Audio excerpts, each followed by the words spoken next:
በ24 ሰዓት ውስጥ ከምትሰሪው ስራ 80%ቱ ምንም የማይጠቅምና ትርክ ምርኪ ነው ብዬ ብከራከርሽስ? በእርግጥ ክርክሩ ከኔ ጋር ሳይሆን ከጣሊያናዊ ኢኮኖሚስትና ሶሺዮሎጂስት ቪልፍሬድ ፓሬቶ ነው። የፓሬቶ መሪ፣ የፓሬቶ ህግ፣ ፓሬቶ ፕሪንሲፕል ይባላል። 20% የሚሆነው ስራሽ ብቻ ነው 80% ያህል ውጤት የሚያመጣልሽ፣ ሌላው ምንም አይጠቅምም ነይት ነው የሚልሽ። ይህንን በተለያየ የህይወት ዘርፍ ከፋፍለን በምሳሌ አስደግፈን እንመለከታለን። ከአንቺ የምጠበቀው ይህንን ቪዲዮ እስከ መጨረሻ መከታተል ብቻ ነው። ወደ ቪዲዮ እንሂድ። ፓሬቶ ፕሪንሲፕል። የፓሬቶ ፕሪንሲፕል ስያሜ እንግዲህ መግቢያ ላይ እንዳልኩት በጣሊያናዊ ኢኮኖሚስትና ሶሺዮሎጂስት ቪልፍሬድ ፓሬቶ የተሰየመ ነው። ሀሳቡም በደንብ እየተብላላ ሰው መጠቀም የጀመረው ከ1896 ጀምሮ ነው። ይሄ ነገር አጋጣሚ አይደለም አይደል? እኛ የአድዋ ጦርነት ያደረግነው 1896፣ ይህ ሰውዬ ደግሞ ጣሊያናዊ ይህንን ፕሪንሲፕልም ተግባራዊ ያደረገው በ1896 እና ይህንን ለእሱ ዘመዶች የሚያደርስልን ማን ነው? ለጣሊያን ለፓሬቶ ዘመዶች። እኛም 20% የሚሆነውን የሰው ኃይል ተጠቅመን ነው በአድዋ ጦርነት ያሸነፍናቸው የሚለውን የሚያደርስ። ኤኒዌይ ወደ ቁም ነገሩ ስንመለስ 20% የሚሆነው ኢንፑት ነው 80% የሚሆነው አውትፑት የሚለውን ሀሳብ ያገኘው ይሄ የተከበረ ሶሺዮሎጂስት እና ኢኮኖሚስት ቪልፍሬድ ፓሬቶ በአውሮፓ ይበልጥ ደግሞ በጣሊያን የሀብት ክፍፍል የዌልዝ ዲስትሪቢዩሽን ይሉታል ኢኮኖሚስቶች። ያንን ምርምር በሚያደርግበት ጊዜ ስፔሻሊ በጣሊያን ሀገር 80% የሚሆነው የጣሊያን ሕዝብ ሀብት 20% በሚሆኑ ሰዎች እጅ ሆኖ ነው ያገኘው በምርምር። ከሱ በኋላ የተነሱ ሰዎችም ይህንን የፓሬቶ ፕሪንሲፕል መርህ ተከትለው ይህንን የእሱን ካንሰፕት በተለያዩ የህይወት ዘርፎች አፕላይ ለማድረግ ሞክረዋል። በአጭሩ 20% የሚሆነው ጊዜህ፣ ጉልበት፣ ገንዘቢ ነው 80% ያህል ሪዛልት የሚያመጣልኝ፣ ሌላው ዝም ብሎ ነው የሚል ነው። ወይም 80% ያህል ውጤቱን የሚያመጣልኝ 20% ኢንፑቱ ብቻ ነው። 80% አውትፑት የሚያመጣልኝ 20% ኢንፑት ብቻ ነው ብሎ የሚያብራራ ጽንሰ ሀሳብ ነው ማለት። ይህንን በምሳሌ ቀጥሎ እንመለከታለን። የፓሬቶ ፕሪንሲፕልን በምሳሌ አስደግፈን ከመመልከታችን አስቀድመው ይሄ በተለያዩ ስያሜዎች ይታወቃል። የምናወራው ህግ ማለት ነው 80 ህግ ይባላል። ፕሪንሲፕል ኦፍ ኢምባላንስ ይባላል። ፕሪንሲፕል ኦፍ ሊስት ኢፈርት ይባላል። ሎ ኦፍ ቫይታል ፊው ይሉታል። ፕሪንሲፕል ኦፍ ፋክተር ስፓርሲቲ ይሉታል እና 80-20 ሩል ይሉታል። ይህንን እንግዲህ በተለያየ ስያሜ ይጠራ እንጂ አሁን የምናወራው ስለሱ እንደሆነ ያው ግንዛቤ እንድንይዝ።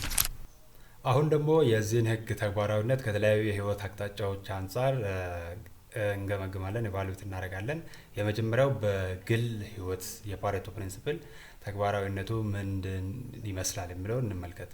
80% የሚሆነው ሰው የሚጨነቀው 20% በሚሆኑ ስትሬሰሮች ነው። ወይም ስትሬሰር ማለት ጭንቀት የሚፈጥሩ ነገሮች ማለት ነው። ቤተሰብ ሊሆን ይችላል፣ የልጆች ጉዳይ ሊሆን ይችላል፣ የገንዘብ ጉዳይ ሊሆን ይችላል፣ የሪሌሽንሽፕ ችግር ሊሆን ይችላል፣ መንፈሳዊ ህይወት ሊሆን ይችላል። 80% ያህሉ ሰው የሚጨነቀው 20% በሚሆኑ ስትሬሰሮች ነው። ሌላ ሁሉ ዝም ብሎ ነው ማለት። አሁን ከጠቀስኳቸው 5 የህይወት ዘርፎች ውስጥ አንዷ ናት በደንብ ሰውየውን የምታስጨንቀው። ያቺ ብትፈታ ብዙ ችግሮች ባይ ዲፎልት የተስተካከሉ ሊሆኑ ይችላሉ ነው።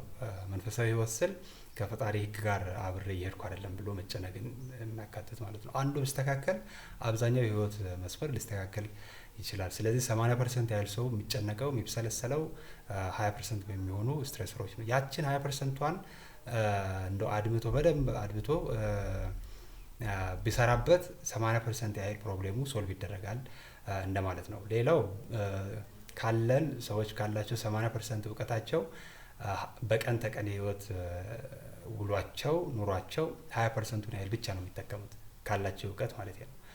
ማለት ችግር የመፍታት ሊሆን ይችላል፣ ውሳኔ መወሰን ሊሆን ይችላል፣ ኢንተርፐርሰናል ሪሌሽንሺፕ ጋር ተያይዞ ያለ ሊሆን ይችላል። 20%ን ብቻ ነው በቀን ተቀን ህይወታችን የምንጠቀመው። ሌላው 80% እውቀቱ እንግዲህ ቁጭ ብሏል፣ ዝም ብሎ ከአእምሯችን ጀርባ ቁጭ ብሏል። እንደ አስፈላጊነቱ እየወጣ ተግባራዊ ሊሆን የሚችል ነው ማለት ነው። 20% ብቻ ነው ግን በእለት ተዕለት የምንጠቀመው ማለት ነው። ሌላኛው ምንድነው? ስልካችን ውስጥ ካሉ ስልክ ቁጥሮች ውስጥ 80% ያህል ቁጥሮች ውስጥ 20%ን ያህል ነው የምንደውለው የምናወራቸው ሰዎች ማለት ነው። ሌላው እንግዲህ ለክፉም ለደጉም ብለን የያዝነው ዝም ብሎ ያልተደወለበት ስልክ ቁጥር ነው ማለት ነው። የምንደውለው ቼክ ብታደርጉ አሁን ስልካችሁ ውስጥ ያሉ ሊስቶችን 20% ያህል ነው በተደጋጋሚ የምናወራቸው የምንጻጻፋቸው ሰዎች። ሌሎቹ 80% ያህል ሰዎች እንግዲህ ዝም ብለው የተቀመጡ ናቸው እንደማለት ነው። በቢዝነስም ይህንን መመልከት እንችላለን። ካስተዋወቅካቸው ለምሳሌ አንድ ድርጅት የሽያጭ የሚያገኘው 80% ካስተዋወቅካቸው 20% ያህሉ ብቻ ነው የሚገዛ ማለት ነው። ያ ማለት ለ10 ሰው አስተዋውቀ 2 ሰው ነው የሚገዛ እንደማለት ነው። ስለዚህ ታርጌት አድርጎ ማስተዋወቅ እንደሚያስፈልግም እዚህ ጋር እንግዲህ የፓሬቶ ፕሪንሲፕል ይጠቁማል ማለት ነው።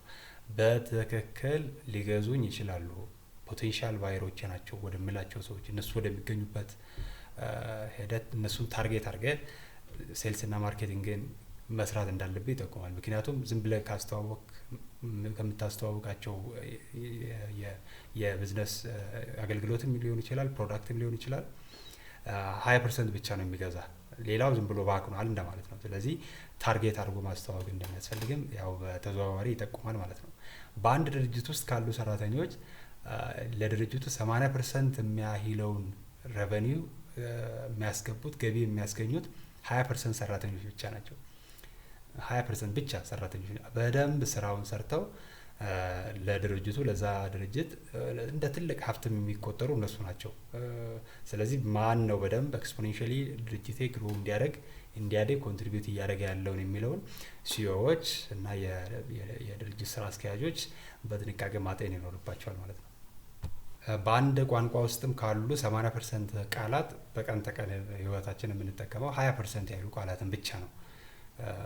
ሌላውን እንዳስፈላጊነቱ ነው እንጂ ብዙ ጊዜ አንጠቀመውም። ለምሳሌ በተደጋጋሚ የምንጠቀመው ስራ እንዴት ነው፣ ደህና አደርክ፣ ሰላም ዋልክ፣ ያ ነገር እንዴት እየሄደ ነው አይነት ነገሮች በብዛት በቀን ተቀን ህይወት የምንጠቀማቸው ቋንቋዎች 20% ያህል ብቻ ነው ከምናውቀው የቋንቋ ቮካቡላሪ አንጻር ማለት ነው። እንደው እግረ መንገዳችንን የፓሬቶ ፕሪንሲፕል ምን ይጠቅመናል የሚለውን ማስታወስ ከተገባ አጠር አድርገን 4 ጥቅሞችን እንመልከት። የመጀመሪያው የጊዜ አጠቃቀምህን እንድታሻሽል ያደርጋል። ጊዜህን በትንሽ ትልቁ በምረባው በማይረባ እኩል ሰዓት ኢንቨስት እንዳታደርግ ያግዛል። ምክንያቱም የትኛው ስራ ምን ያህል ሰዓት እንደሚፈጅ ስለምታውቅ ማለት ነው። ከዚህ ቀደም ምን ያህል ሰዓት እዛ ላይ ኢንቨስት አድርገህ ምን ያህል ሪተርን እንዳመጣ ስለምታውቅ እንደው በሚረባው በማይረባው እኩል ሰዓት ደልድለህ ቀንህን እንዳታሳልፍ ያግዛል ማለት ነው። ሃይ ቫልዩ የሆኑ ስራዎች ላይ ብቻ ማለት ያንተን አቴንሽን ያንተን ፎከስ ወርዝ በሚያደርጉ ስራዎች ላይ ብቻ እንድታተኩር ያደርጋል። ሁለተኛ የውሳኔ ሰጭነት የዲሲሽን ሜኪንግ እንትናችንን በጣም ፋስት ያደርገዋል። የአሰጣጥ ሂደቱን ፋስት እንዲሆን ያደርጋል።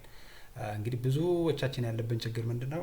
አንድን ውሳኔ ከመወሰናችን በፊት ቁጭ ብለን ስለዛ ነገር በደንብ በመተንተን የምናሳልፈው ጊዜ ነው ብዙ አሽመድምዶን እንዳንወስን የሚያደርገን። ጥሩ ሊሆን ይችላል በተወሰነ መልኩ ስለ ጉዳዩ ምንም የማናውቅ ከሆነ አናሊሲስ መስራቱ ጥሩ ነው። ግን ከመጠን በላይ አናሊሲስ መስራት ትንታኔ ያደርግ ይሄ ከሆነ ይሄ ይሆናል፣ ይሄ ከሆነ ይሄ ይሆናል፣ ይሄ ከሆነ ይሄ ይሆናል እያል ቁጭ ብለህ ይሄ አናሊሲስ ፓራሊሲስ የሚሉት ማለት ነው ነጮች።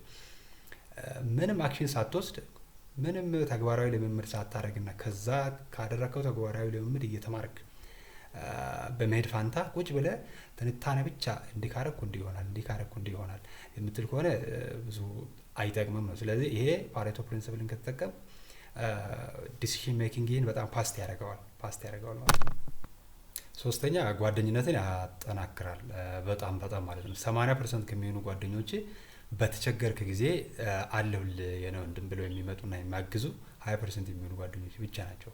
ፒሪየድ ግልጽ ነው በጣም። ስለዚህ ከማን ጋር ጊዜ ማሳለፍ እንዳለብህ፣ ማን እውነተኛ ወዳጅ እንደሆነ፣ ማን በተቸገርክ ጊዜ አይቶ ዞር እንዳለ ያንን በደንብ ሪቪው እንድትሰራ ያግዝሃል ማለት ነው።